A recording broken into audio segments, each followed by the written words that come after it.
Well, as talks between Iran and Washington on Tehran's nuclear program have come to a complete standstill in the wake of those Israeli attacks, European nations are hoping to fill the diplomatic void. Now, foreign ministers from Britain, France, and Germany, alongside the EU's foreign policy chief, are meeting with their Iranian counterpart in Geneva today.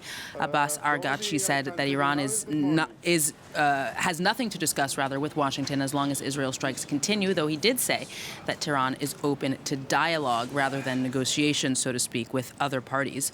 For more on this, France 24's international affairs editor Kethevane Gorjestani joins me on set.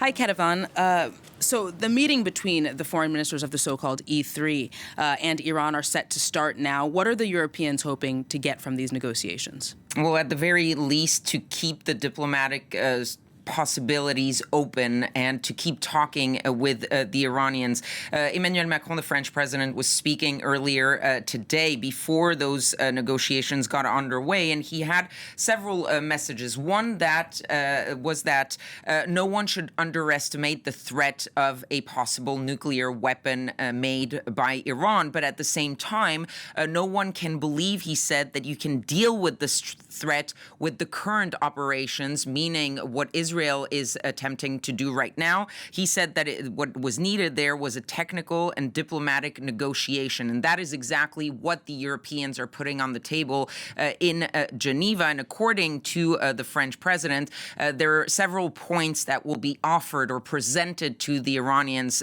during the talks today. One is to discuss the nuclear dossier, if you will, especially the question of enrichment. He said, the French president, aiming towards 0% enrichment, which is not exactly what was in the original nuclear deal, the JCPOA, which was capped at 3.67%.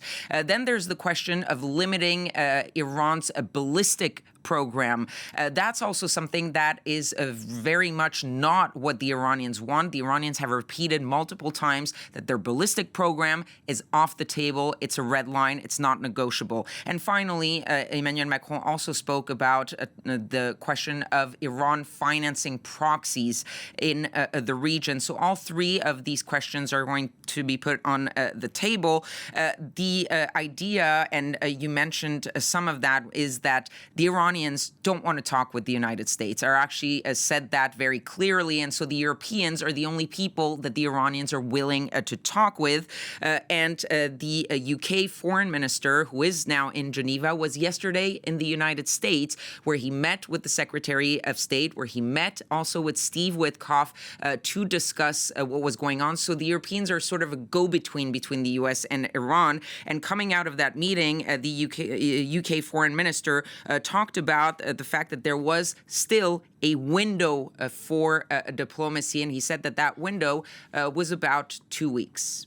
Kethevane, now that window, again, referring to 2 weeks, what do you think we should read into that timeline? Well, that's the timeline, of course, that Donald Trump put forward. And the question is really, where is Donald Trump going? And if you were asking that question just 2 days ago or even yesterday morning, the idea was that Trump was getting closer and closer to U.S. military intervention. Now it seems that there's still a window of opportunity for diplomacy, because what he said was that he would make a decision within 2 weeks. So one thing to remember is that deadlines in Donald Trump's world are something that is a very loose concept. And it's not me saying that.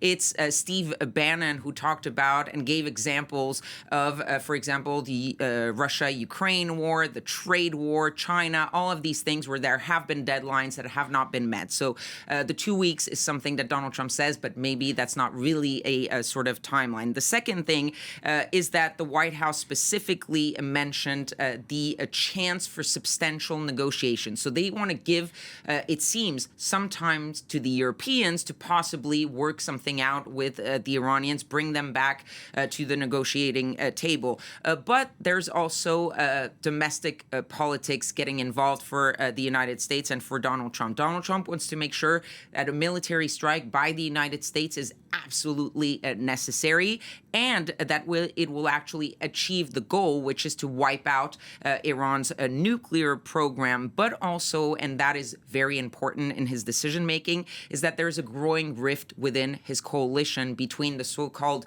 isolationist MAGA wing and the more traditional, if you will, neocons, the hawks, who want intervention, who see this as a golden opportunity. And among the MAGA world, you have the sort of Tucker Carlson, Steve Bannon's, Charlie Kirk's. They've come out pretty publicly reminding the president that a key tenet of the MAGA foreign policy is no new wars, no foreign intervention, no entanglement, especially not in the Middle East. And so the question for Donald Trump right now is, does he strike Iran, not knowing what will come next? Maybe the Iranians retaliate on U.S. military bases in the Middle East, which would force the United States to keep on retaliating and maybe drag out a possible war in the Middle East, anger his base, or he decides not to strike and he possibly makes a deal, and that would fit within his narrative that he is the deal maker, he is the president of peace.